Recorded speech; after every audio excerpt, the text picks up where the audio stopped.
Federal government don't identify poor coordination as reason why the country they experience poor power supply. Senator Abiola Ajimobi go serve as APC acting national chairman after court don't suspend Oshomole. Meeting will happen between federal government and resident doctors no end well at all. And Nigeria don't confirm 490 new cases of COVID-19, where the total number of infection where the country don't record to 17,148.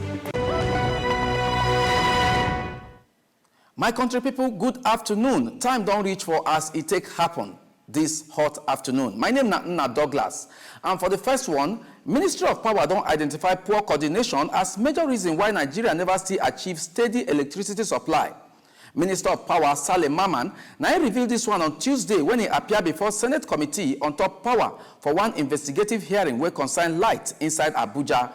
When they answer questions from members of the committee, Maman talks say wetin been they happen before he assumed office. We say government department under power join body, they report to other heads instead of the minister. What I meant here when I came and assumed newly is there is a lot of directives for different angles. You discover that rural electrification is reporting to a different person. Transmission Company of Nigeria reporting differently. MBET reporting differently. So many processes reporting differently. At the end of the day, it's like minister, we just look like a fool.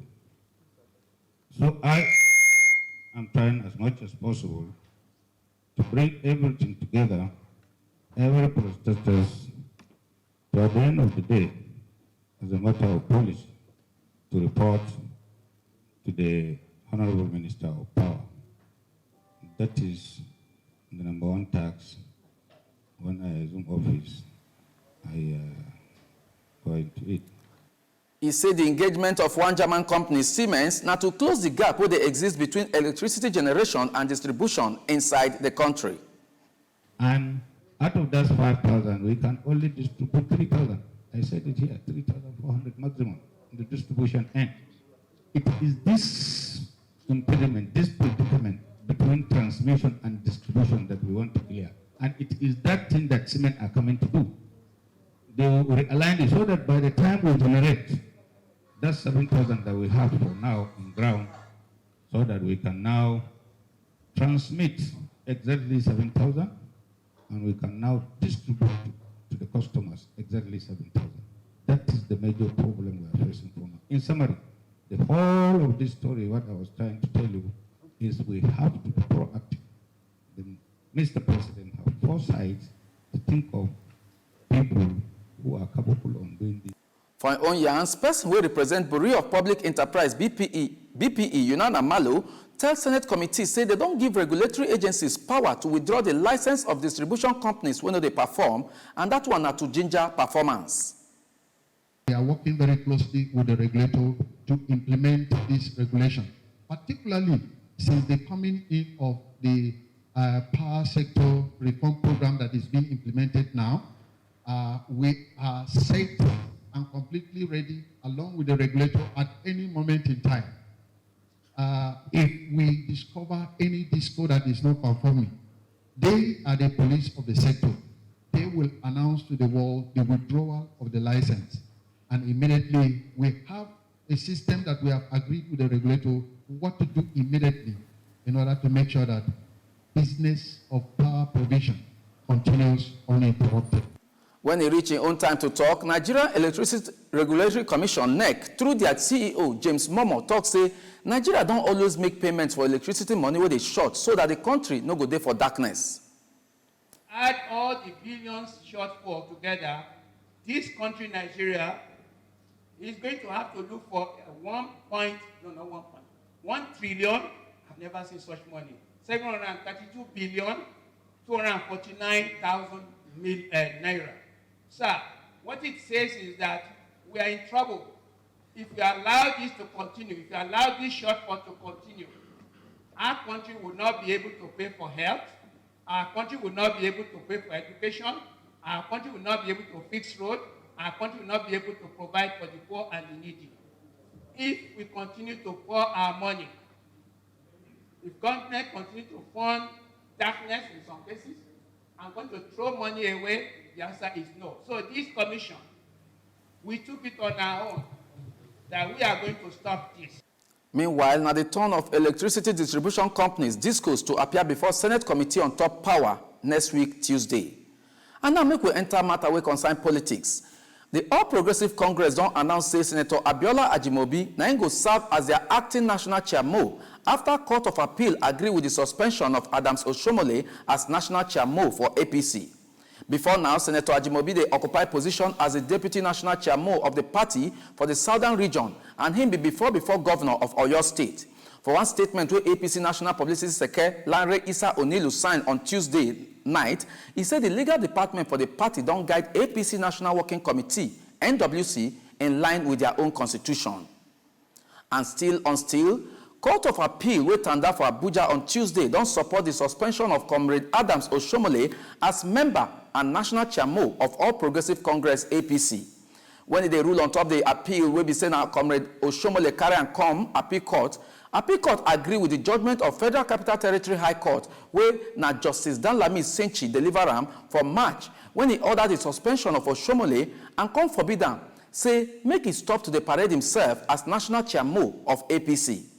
On top the judgment for the first appeal wey be saying na Justice Eunice Onyamanam deliver, the court judge say FCT High Court get the power to handle the matter, wetin lawyers they call territorial jurisdiction. The court also withdraw the rights and privileges of Oshomole as national chairmo for the party, plus including to withdraw every security officer with they guide them. The appeal court talk say, then decide this one on top the level say Comrade Oshomole as the first appellant where the base for Abuja and APC get their national headquarters inside the capital city. On top the judgment for the second appeal where Justice Mohammed Lamido deliver, the court disagree with Comrade Adams Oshomole say FCT High Court violate in right to fair hearing. Justice Lamido further yarn say Oshomole no get any reason to talk say FCT High Court denied them fair hearing when the matter been they happen. Party so therefore, the appeal where Oshomole carry come no get merit at all. Now so the judge talk.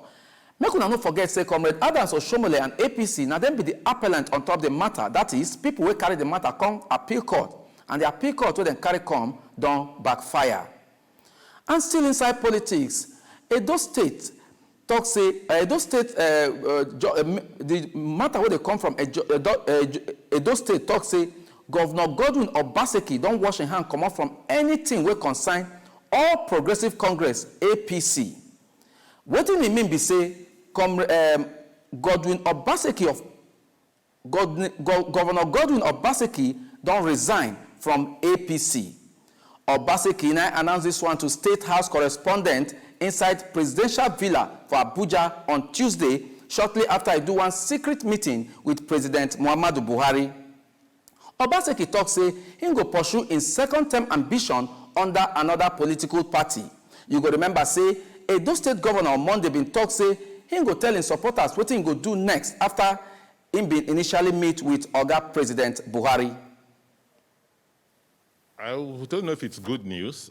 You recall that my last statement, my last tweet, I said that I'll make a decision after my disqualification was announced by APC, that I will make a decision after I have consulted with the leadership and my supporters in Edo State, and also have informed the president. I'm just here today to inform you that I have now decided formally to resign my membership of the All Progressive Congress. Having done that, I will now announce in the next few days my specific line of action and what platform I will be contesting the gubernatorial elections in. No be tori again to tell una say Obaseki don dey dig around with person wey hand over to Ram, that is the national chairman for the party, Adams Oshomole. Just last week, APC screening committee been forbid and say make e no follow do the Edo governorship primaries sake of saying NYSC and higher senior school certificate HSC when e present to them get comma according by the screening committee. The APC governorship primary then go do am for the 22nd of this month. And to Ondo State, Governor Rotimi Akeredolu of Ondo State talk say he don't receive the blessing of President Muhammadu Buhari as he don the ginger to contest for second term as governor inside the state. Shortly after I do one secret meeting with Oga Presido inside Presidential Villa Abuja on Tuesday, Governor Akeredolu talk say as he be now, he don't casually prepare for the All Progressive Congress primaries, whether not direct or indirect. Now so he say he get plenty hope say Ondo people go elect him again sake of the many things wey government don't achieve for the last 4 years inside the state. You know, Ondo State election will be coming up in October. So I've only come here to let Mr. President know of the fact that I'll be running for this office, and that I pray God Almighty that I will be successful, and that I needed His blessing, and He wished me very well. In office for over 3 years, easily for me, I've done a reasonable work in Ondo State, and it is there for everybody to see. It's not something that is hidden. We're good to go, and in any form of primaries, and that's why you see our people, they say it openly, and I look, direct, indirect for Aketi is a goal, whichever one you want to adopt. Direct, indirect, Aketi is a goal. Who will win? And make una no forget say the Ondo State governorship election will happen for October 10 this year. And still for Ondo matter, Ondo State Governor Rotimi Akeredolu don't fault the comment where Rivers State Governor Nyesom Wike make say Nigerian Governors Forum, NGF, na toothless bulldog. Wetin e mean be say NGF na all those big oyibo dog wey no dey bite. The Ondo governor wey been dey yarn with Tory people inside the All Progressive Congress APC National Secretariat Abuja on Tuesday after he submit a nomination form wey go help am pursue his second term ambition. He talk am ho-ha say NGF no be toothless bulldog. According by him, the forum don dey do many things. He said they don't even engage executive for their council meeting, and they don't succeed for many things for their different states. He say he not just know the reason why Governor Wike deliver this kind of judgment for their head, but what he know be say Nigerian Governors Forum no be toothless bulldog. Wike he can have his own assessment that Governors Forum are now toothless bulldog. No, I don't believe so. Governors Forum has been involved in many things. We have engaged the executive in the National Economic Council, and we have gained a lot for our respective states. It's not an easy thing. We have had to meet with the president on a lot of challenges, and it is this Governors Forum that has won back so many things. We are engaged with Central Bank almost every day. We are having meetings. We are having, even now, virtual meetings, Zoom, almost every other week. All we go there to discuss is about our state and relationship with the federal government. We have done this. So there are many things that the Governors Forum has achieved. If in Wike's view, one thing is missing or one thing was not done, it cannot be something you use in judging the Governors Forum. When they answer questions on top borrow money wey states they do, Governor Akeredolu talk say no state inside the country fit survive if that state no borrow. I can assure you, there is probably no state that can exist without borrowing. Not even a nation, not even America. They are the greatest debtor, as you all know, in the world. So we have tried to spend within our limit. And for the next story, unto say make every state inside the country sign the Child Rights Act and Violence Against Persons Prohibition (VAP) Act, Speaker for House of Representatives Femi Gbajabiamila don't meet with speakers for State House of Assemblies. Honorable Gbajabiamila, when they yarn to open the meeting, when they do for online, the speaker talks say they arrange the meeting to tackle the problem of rape and the serious beating and killing problem where women they face. Speaker for Bauchi State House of Assembly, Abubakar Suleiman, will also be the chairman of Northeast State Speakers, talk say the VAP Act now, they for public hearing stage inside the state. They agree for the Zoom meeting, say, make the Bauchi State Governor, House of Assembly Speaker, lead to ginger other states inside North to follow in own example and make them cross the two laws and sign them according to their local context. And to the next one, the meeting between the federal government delegation and the National Association of Resident Doctors on Tuesday, end well at all. The striking doctors then refused to meet again after they go for short break. And their president, Aliu Sokomba, talk say they know they're ready to shift their own position until government meet their demand. But as it be, Minister of Labour and Employment, Dr. Chris Ngige, talk say the meeting end well, as most of the demands where the doctors make, they don't resolve them. A letter talk say the representative of the striking doctors don't inform them, say their members no agree with waiting they resolve for the meeting. And because of that one, they no go call off the strike at all until federal government meet their demand. As in the yarn, Minister of Health talks say government to get the obligation to protect the health of country people. And since the doctors not ready to resume, they know what they go do. And now to NCDC update.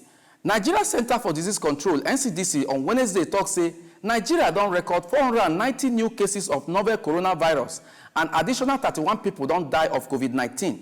The new figure put total infection inside the country to 17,148, although 5,623 people who have been contact the virus don't recover and officials don't discharge them after they test negative 2 times. And no street belly because NCDC talk say now 455 people now coronavirus don't kaput. For the latest report, Lagos State record 142 new cases and the Federal Capital Territory carries second with 60 new cases. Other states with new cases now, Bayelsa 54, Rivers 39, Delta 37, Oyo 30, Kaduna 26, Imo 23, Enugu 19, Gombe 11, Ondo 10, Bauchi 8, Ogun 7, Borno 6, and Benue 1. And Lagos State, for the next one, don't cancel the planned reopening of worship centers until further notice. Churches and mosques, they say they don't go open until further notice. And when they announced the cancellation for one press conference on Tuesday, Governor Babajide Sanwo-Olu talk say the suspension now due to the rising cases of COVID-19 inside the state. Make we go Imo State. They don't close down Imo State House of Assembly for the next 2 weeks, sake of one announcement talks say one of the lawmakers don't test positive to coronavirus.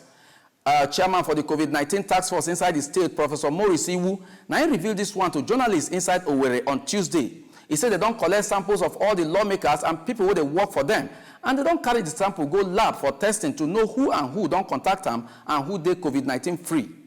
This one they come some days after the state record their first person who kaput on top COVID-19 matter. And now to FCT. FCT administration don't agree to prosecute everybody who follow do one illegal concert wey happen last Saturday, 13 June for Jabi Lake Mall.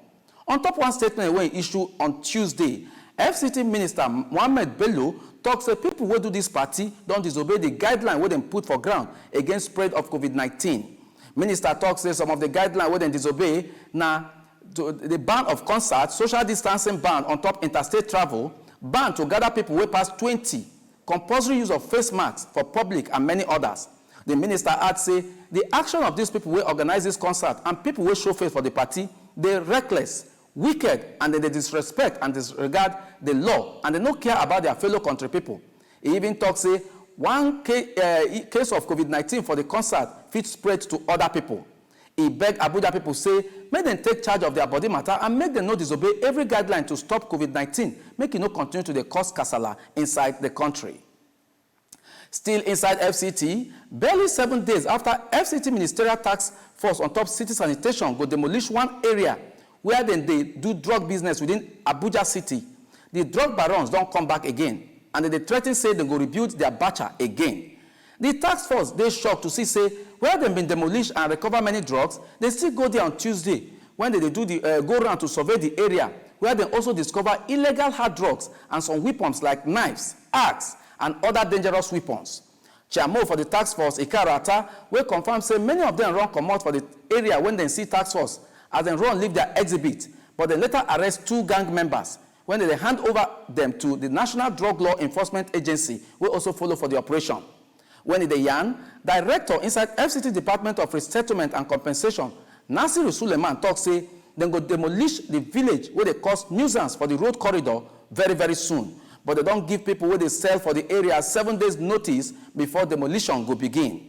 Suleiman, as it be, even add say government don't properly compensate the villagers where the demolition go affect, and they don't resettle them. So therefore, they go demolish the place for Gudu.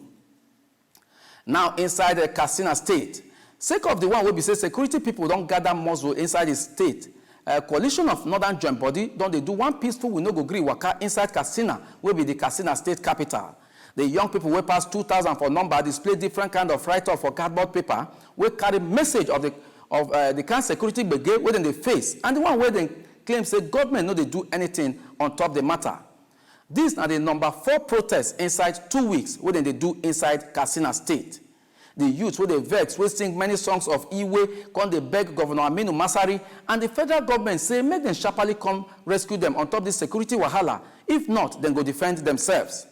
Coordinator for the protest, Jamilu Charanchi, been yarn with journalists inside Katsina. And for the next one, presidency talk say make people forget that fake lie when they hear. They say the administration of President Muhammadu Buhari don't achieve more than any other government, whether they elect them or they no elect them, to tackle terrorists inside Nigeria. Senior Special Assistant to the President on top media and publicity, Garba Shehu, now he talk this one for one statement when published on Tuesday. He talks say no government don't work more than the Buhari government to casually maintain democracy and freedom of speech inside Nigeria. The statement adds say the fact say coalition of northern groups they free to the live for media now won't get sign to show say then they give country people free hand to talk their mind. The presidency hopes say the group go think am again and reconsider the lie statement where they make, and next time make them tell people the truth. General Court Martial wey Nigerian Army arranged to try the before General Officer Commanding 8th Division Sokoto, Major General Hakeem Otiki don't finally find am guilty on top of 5-count charge with dem sama for him head.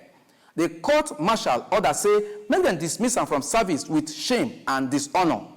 The General Court Martial will be sent as Chief of Policy and Plans, Nigerian Army, Lieutenant General Lamidi Adeosun, the head am, find Otiki guilty sake of say he disobeyed service orders, some kind money wey borrowing disappear under his nose.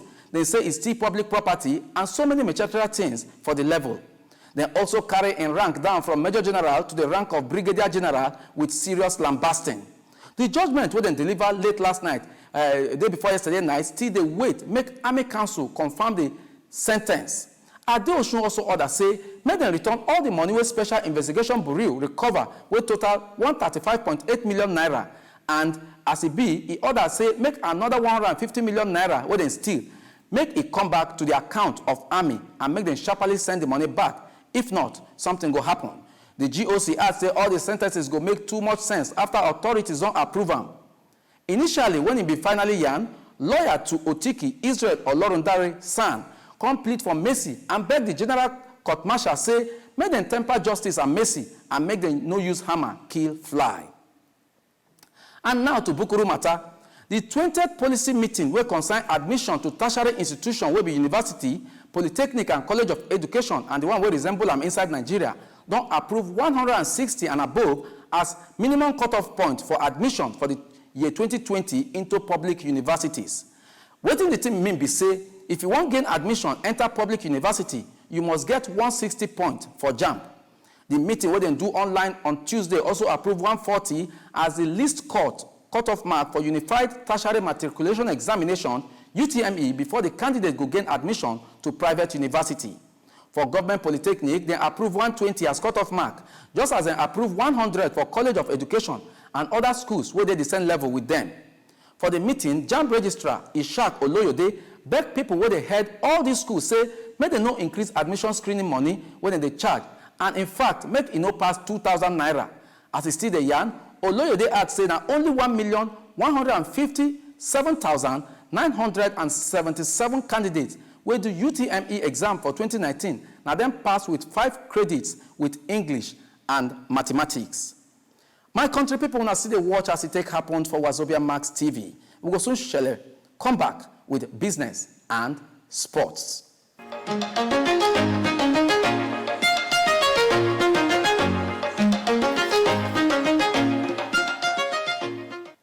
Minister of Power, Saleh Maman, don insist say the new increment for electricity bill go begin from July.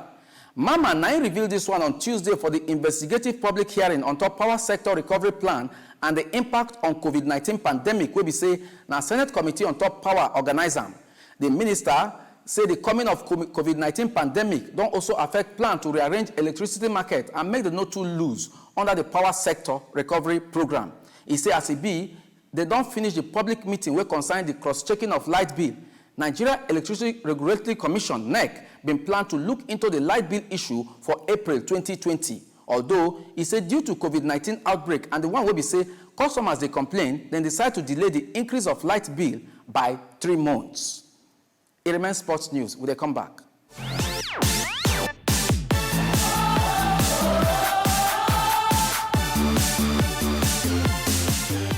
And for sports, Chairmo for Edo 2020 National Sports Festival Committee, Tonobo Okowa, don't clarify the position of the committee for the timeline for the festival, even as in talk saying that only federal government get power to fix dates for the competition. When they yarn on top for the matter, say they don't fix the festival for October this year, Okowa talk say the dates na mere suggestion after the committee reviewed the situation for ground with Edo State government. He adds say federal government fit either accept or reject the suggestion according to how COVID-19 waka they go. Okowa, will be the chairman for Delta Sports Commission, talk say they no go fix the date for the National Sports Festival. According by him, now Federal Ministry of Sports go fix the date after they get clearance from different joint body where they handle COVID-19 pandemic battle. My country people, now the story be that, but before I carry waka come out for studio, make I remind you our top story again. Federal government don't identify poor organization as reason why the country they experience poor power supply. Senator Ajimobi go serve as APC acting national chairmo after court don't suspend Oshomole. Meeting will happen between federal government and resident doctors no end well at all. And we tell us say Nigeria don't confirm 490 new cases of COVID-19, where don't total the number of infection where the country don't record to 17,148. My country people, thank you so you watch as it take happen this afternoon. My name is Nna Douglas. Good afternoon again.